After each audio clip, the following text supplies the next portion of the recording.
Kicking off the list at number 10, the Nail. Created by Alan Davis, this version of Superman is Amish. Hot start, that's right. After he survived the destruction of Krypton, baby Kal-El was then sent to Earth in order to survive. The origin story for Superman gets a little strange when Martha and John Kent got a flat tire before departing for Smallville that day. Hence the name The Nail. Now we're putting it together. There we go. So the Lovebirds end up staying in for the night. Martha says she's in the mood just to stay home and John agrees. So now instead the super infant was found by an Amish couple. Now he's raised a good lad, but he's disconnected from the world. He's churning butter, not checking Twitter. He has no clue he's a Kryptonian.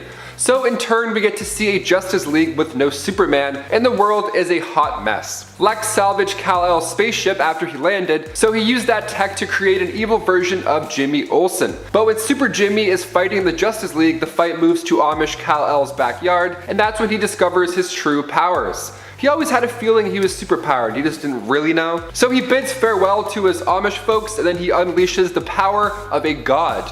What a day. Number 9, Injustice Superman. This comic run began back in 2013. Injustice Gods Among Us issue 1. Brought to us from the minds of Tom Taylor and Jeremy Rappak, comes this dark alternate reality where Lois Lane was kidnapped by the Joker. So he goes on this hunt with the help of the Justice League, tearing submarines apart, looking for his love, but as issue 4 begins, so do the streams of our tears. Lois Lane gets killed, and in turn Superman goes bat insane. He couldn't even stick around. He gave the body to Wonder Woman and then shoom, he just flew off. Green Lantern tried to talk to him a little bit, saying, you know, you're hurt, you're angry, yada yada yada, just slow down. But Superman wasn't having it. He had something better on his mind. Batman's face says it all during this scene. Superman tells Batman during his dark ruling days that he learned the idea of enforcing peace through fear from Batman himself. I see no lie here. And before we continue on with this list, if you want to go ahead and give this video a thumbs up, that would be super helpful for us at Top 10 Nerd. You guys are the best. Thank you so much for your support. Now let's not waste any time and get you right back into this list. Number 8, Kingdom Come Superman.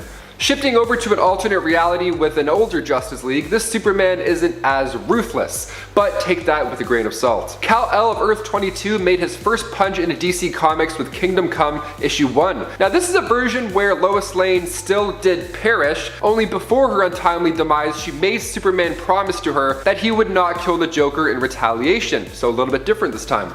So he followed through and simply had the clown arrested. But this new superhero named Magog made their debut, and then they in turn ended up killing the Joker. Magog was obviously put on trial because, you know, killing's bad and all that stuff, but he was acquitted. The general public was like, oh, the Joker? Yeah, that guy was horrible. Thanks, great work. I could take the bus without having a panic attack now. Lovely, sounds wonderful, keep it up. Superman had to then rethink a lot after this. I mean, the public is now okay with killing villains. What does this world even come to? He's been letting these guys live, and in turn they've broken free over and over again, and then continued killing innocents over and over again. So he then just disappears to the Fortress of Solitude for a bit, observing without intervening. Now he did return less than a decade later, but the world had fallen into a societal depression. So with a new suit, older Clark Kent returned to the League, ready to once again enforce a code of ethics. Number 7, Calvin Ellis. When a comic book hints at a past president of the United States, it's usually pretty comical. For example, in Harley Quinn and Her Gang of Harleys issue 5, we meet Harley's Sin, and her father looks and acts a little bit like Donald Trump. It's a ride. Now Calvin Ellis, on the other hand, was written by Grant Morrison to be based off Barack Obama and Muhammad Ali. So a much better person and role model, I'd say, just right off the bat. Earth 23 Superman President Ellis made his first appearance in DC Comics with Final Crisis issue 7.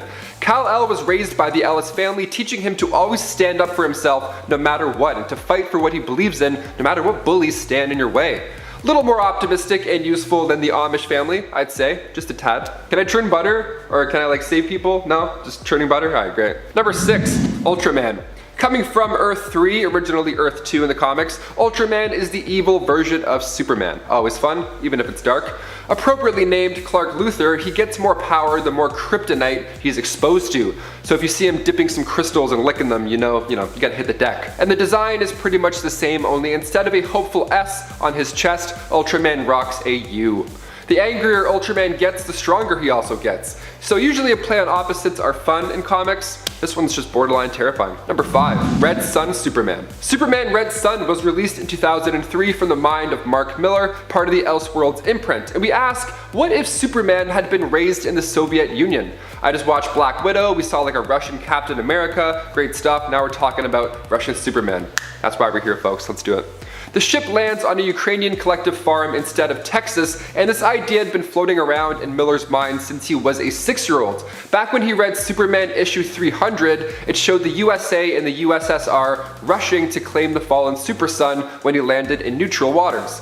Now, Mark Millar always wondered what it would be like if the other guys ended up getting to him first, an idea that subsequently earned Millar an Eisner Award nomination in 2004 for Best Limited Series, so you must check it out. Number 4, Superman Parallax. In Superman Volume 4, Issue 29, written by Keith Champagne, we see Superman on the search for missing children from Metropolis, but when Superman follows a lead, he's greeted from fear himself at an abandoned hospital. Parallax and Superman fight it out, but realizing he has no other choice, Superman offers himself up to the Dark Force. The only being that can save Earth at this point after is Sinestro, a powerful alternate, perhaps one of the scariest. You be the judge. Number 3, Lara Lane Kent Supergirl.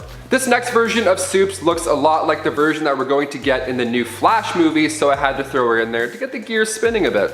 She's the daughter of Superman and Lois Lane. She appeared for the first time in Injustice Gods Among Us Year 3 storyline.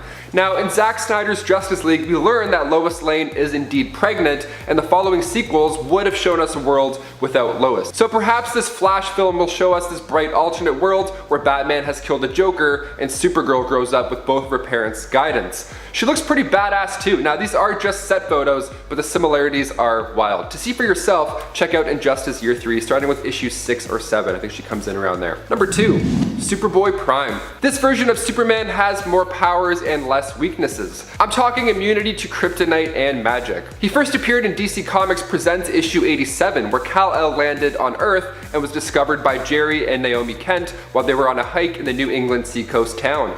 They named him Clark, although Clark Kent was the name of a popular comic book hero, Superman.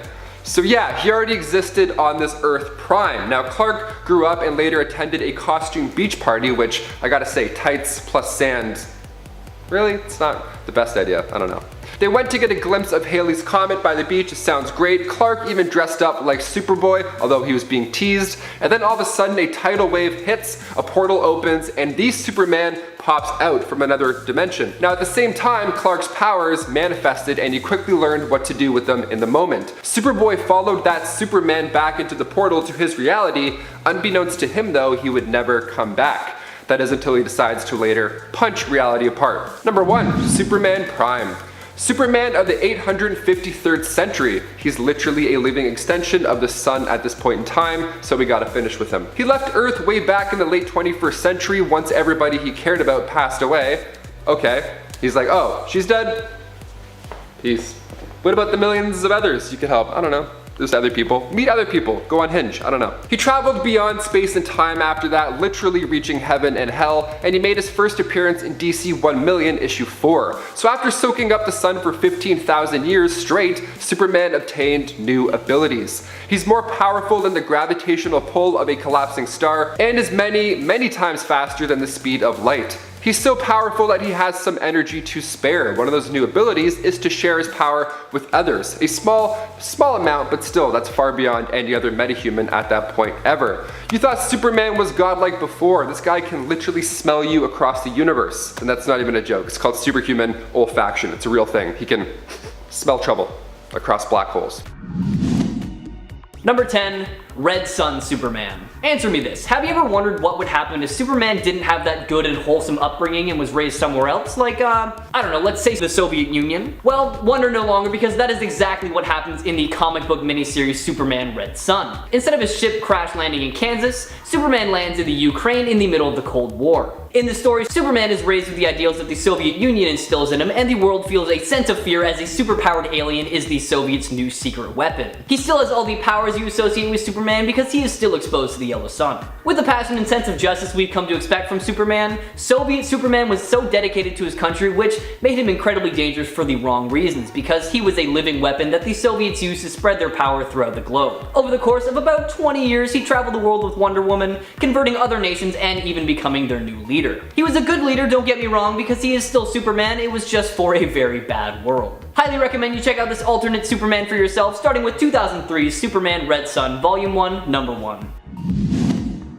Number 9. Ultraman. Similar to our Superman's origin story, this iteration was sent from the planet Krypton to Earth 3. However, it's not really stated why, since Krypton didn't explode in this universe. On his way to Earth 3, he first came into contact with kryptonite, which started the change in his body that turned him into the super-powered powerhouse that we know. And since then, every time he came in contact with kryptonite, he only grew stronger. After becoming an adult, he renamed himself Ultraman, and this is where he vastly differs from our Superman because he became a brutal authoritarian and ruthlessly rules his version of the Justice League called the Crime Syndicate, conquering most of the world with their help. After largely conquering most of the world, Ultraman developed a new type of supervision that allowed him to see into the Earth 1 dimension. Seeking an open battle to test their powers after defeating the military forces of their native Earth 3, the Crime Syndicate challenged the combined forces of the Earth 1 Justice League of America and Earth 2 Justice Society of America. Not able to withstand the combined might of two Earth's greatest super beings, the Crime Syndicate was defeated and imprisoned in an extra-dimensional bubble created by the Earth 1 Green Lantern. Ultraman is a perfect example of someone who has all the power but isn't happy.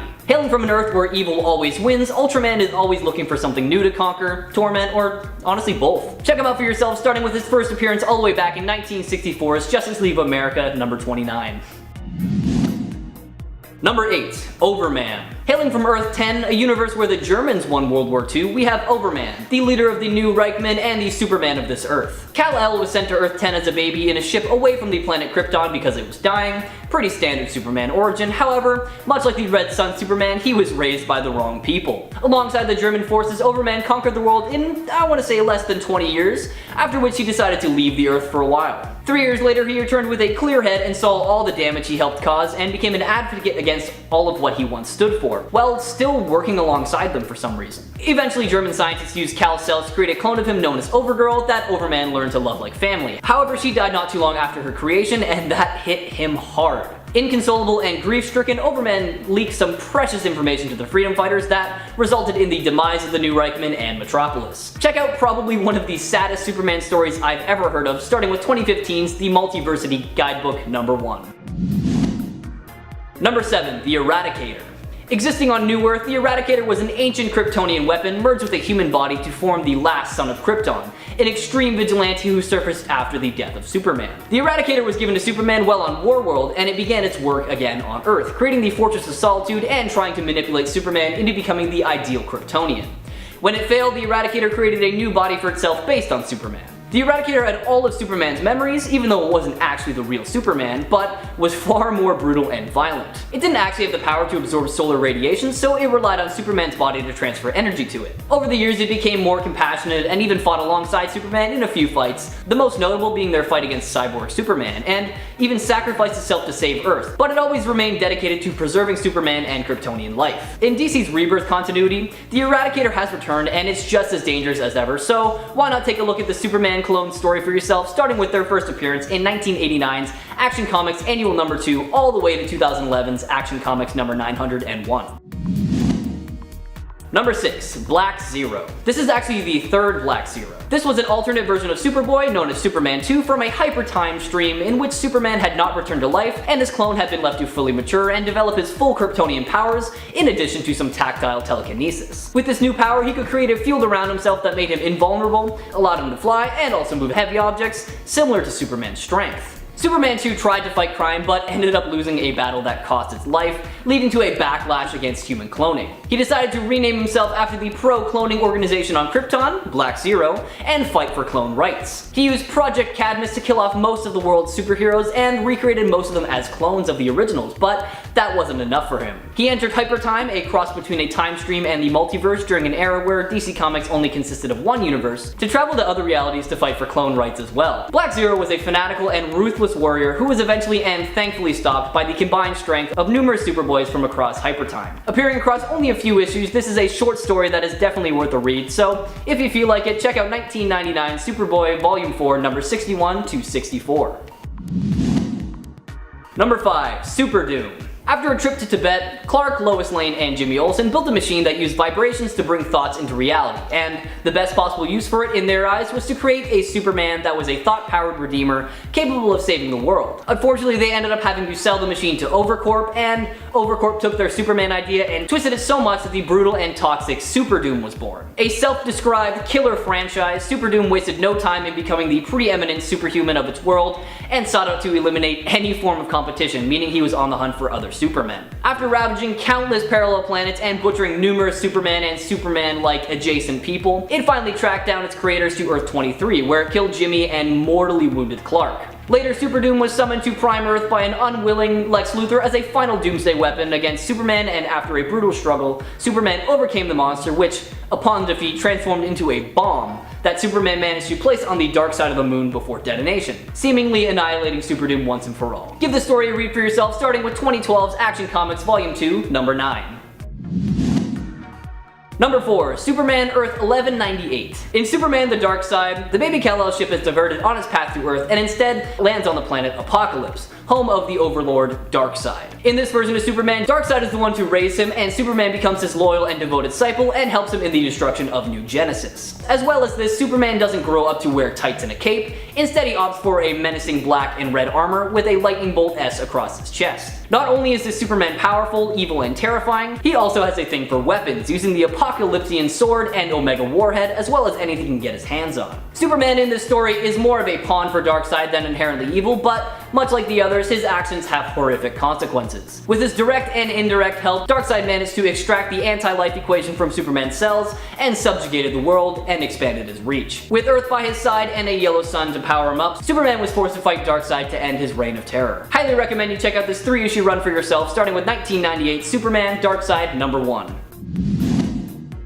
Number 3. Cyborg Superman. Now, there have been two major characters that have become Cyborg Superman. The first and most famous is the astronaut Hank Henshaw. When a solar flare hit Henshaw's spacecraft during a space experiment, he and his crew started to mutate. The mutation was so strong that once back on Earth, Henshaw's crew, along with his wife, all committed suicide. Before Henshaw's body disintegrates from the solar flare, he is able to upload his mind using NASA equipment. With the help of the birthing matrix that was used to send Superman to Earth, Henshaw creates a cyborg body with all the powers that Superman has. After this, Henshaw finds out that Superman had thrown the Eradicator into the sun, which caused the original solar flare. Blaming Superman for everything, the newly formed Cyborg Superman seeks revenge on the Man of Steel. To destroy the real Superman's reputation, Cyborg Superman tried to use a nuclear bomb to destroy Metropolis. He was defeated because that's what happens when you go up against Superman, but used his powers to inhabit machines to return over and over and over again, once even conquering most of the planet Apokolips. After his ultimate defeat, he was taken in by Sinestro during the Sinestro Corps War, making him even more powerful than ever. Since the New 52 era, Cyborg Superman has been revamped as having been the father of Supergirl, Zor-El, who survived Krypton's destruction only to have been transformed into the villain he is today. Why not give Hank's story a read for yourself, starting with 1990's Adventures of Superman number 466.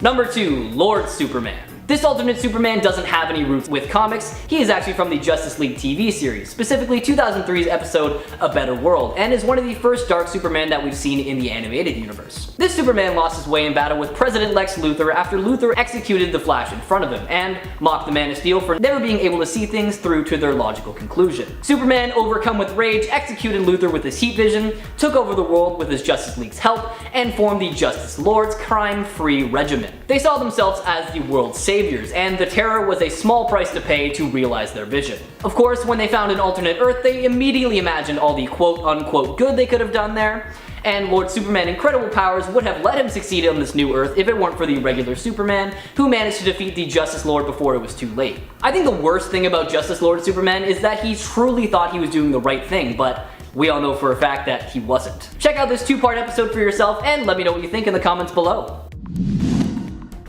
And finally, number 1, Injustice Superman. Before I dive more into this one, I have to say that I love the Injustice games so much.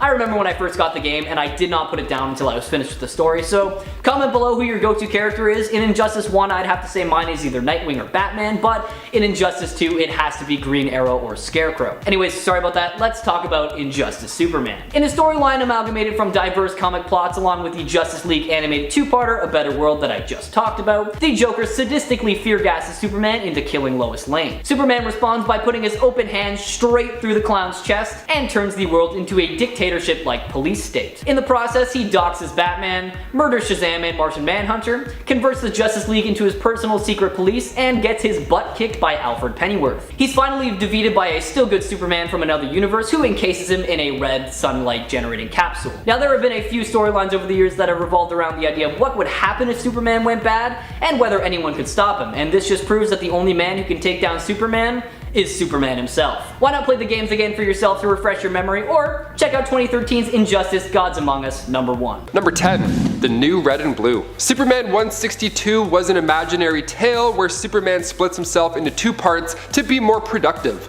Superman Red and Superman Blue. They were great. They both did a bang-up job fixing up cities, saving the day. The love triangle that was happening in Superman comics was also fixed. Superman Blue married Lana, Superman Red married Lois. They did a joint wedding. It was all smiles. And then way later in 1998, we got to see another version of this story play out, only it wasn't as fun and carefree. Here, Superman lost some of his solar powers and instead developed energy-based ones. In order to contain said energy, Supes needed a new blue and white suit. Those new powers allowed for Superman to sense radioactivity, electricity, magnetic forces, and then he would absorb a lot of this power at the same time. When Cyborg Superman teamed up with Toyman, he split the new Supes into two and his personality was also separated.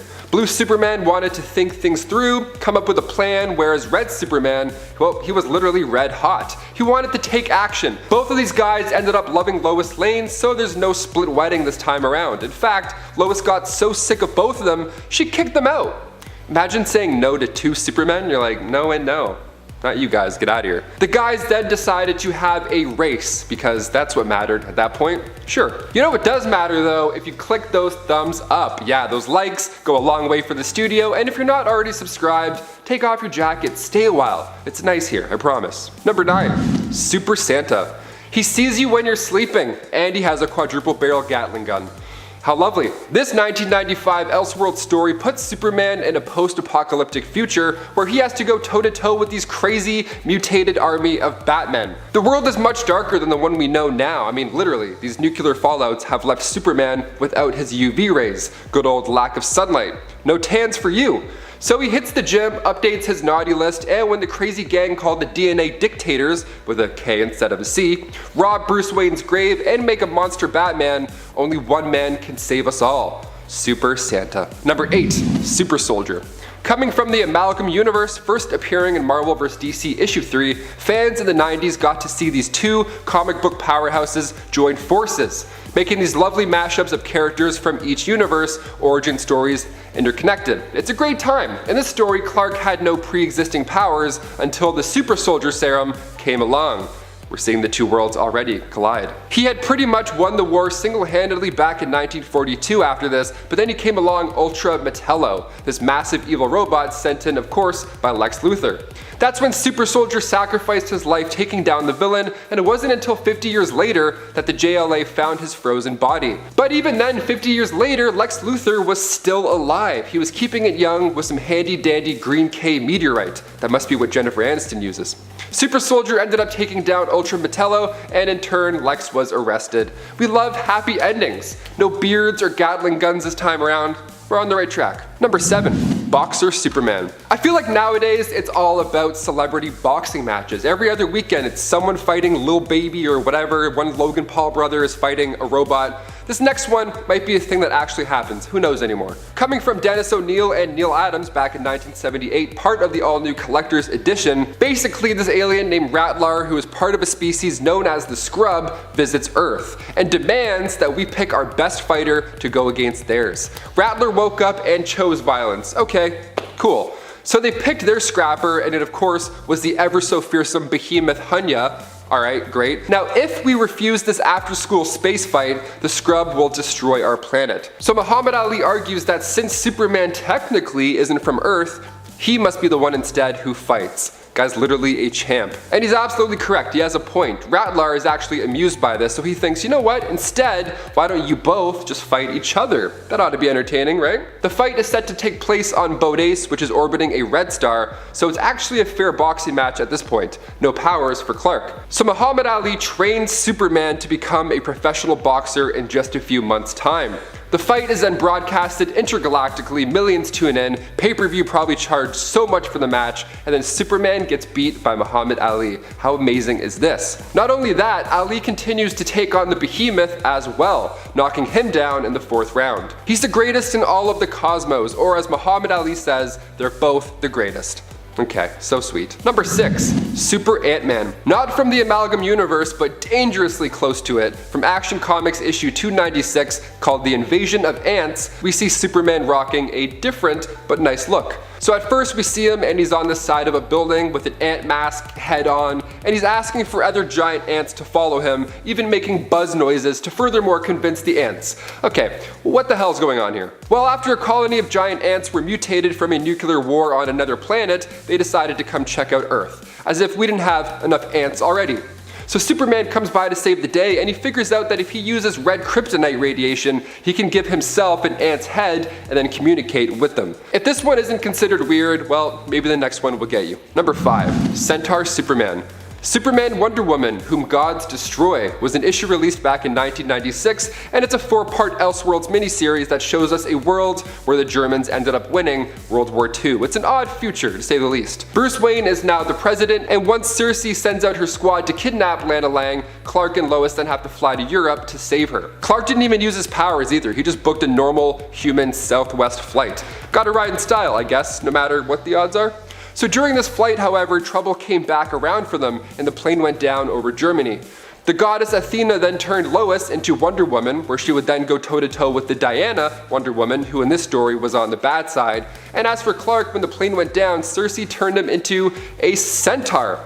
Just a handsome half-man, half-horse, noble steed. Now of course, looking the way he did, all these other ladies, centaur ladies, were racing over to meet this dashing man. After they all introduced themselves to each other and shake hoofs, all that good stuff, they would then just raid towns and party hard. This is a horrible time for Lois, like she's fighting for her life, and Clark is just prancing around like he's on season 7 of Bachelor in Paradise. He's loving this. Number 4, Super Menace. Coming from Superman issue 137 titled The Super Brat from Krypton, surprise, Kal-El has a clone. So when Jor-El shot Kal-El into space after the destruction of Krypton, that ship ended up hitting a derelict space satellite and then he was duplicated.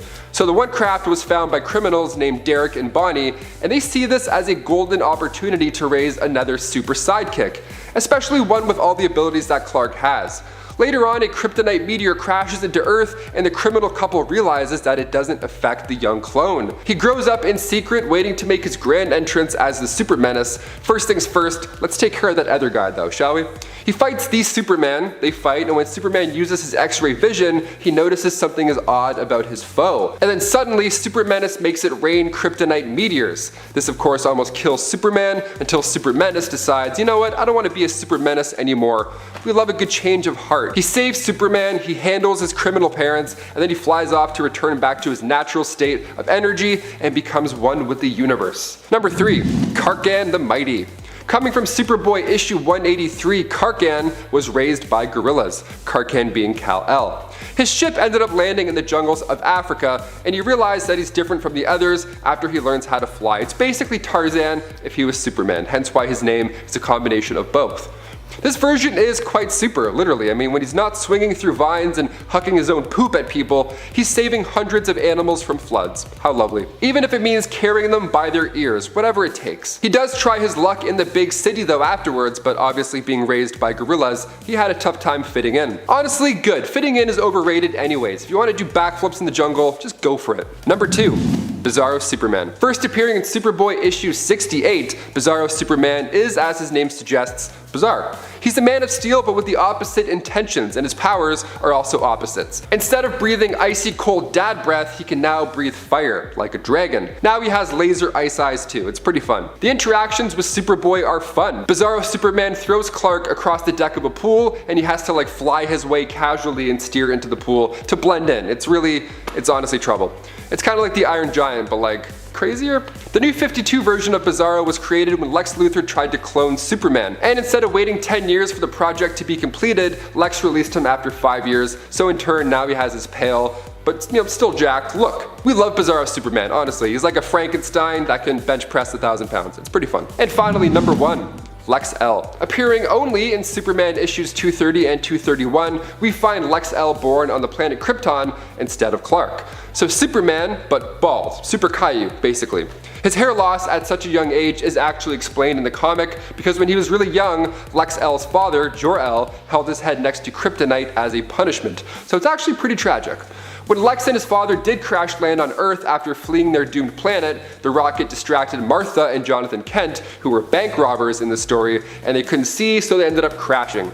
So that's Clark's life here. His parents died in that crash, and Lex-L grew up to become Superman. It's a fun one-off story. We get to see Clark take out Jor-El and then go on a crime spree. Just a total flip in characteristics. Also, bonus points for Lex wearing a wig on his off time to hide his secret identity. Way more committed to the cause than Clark and his normal reading glasses.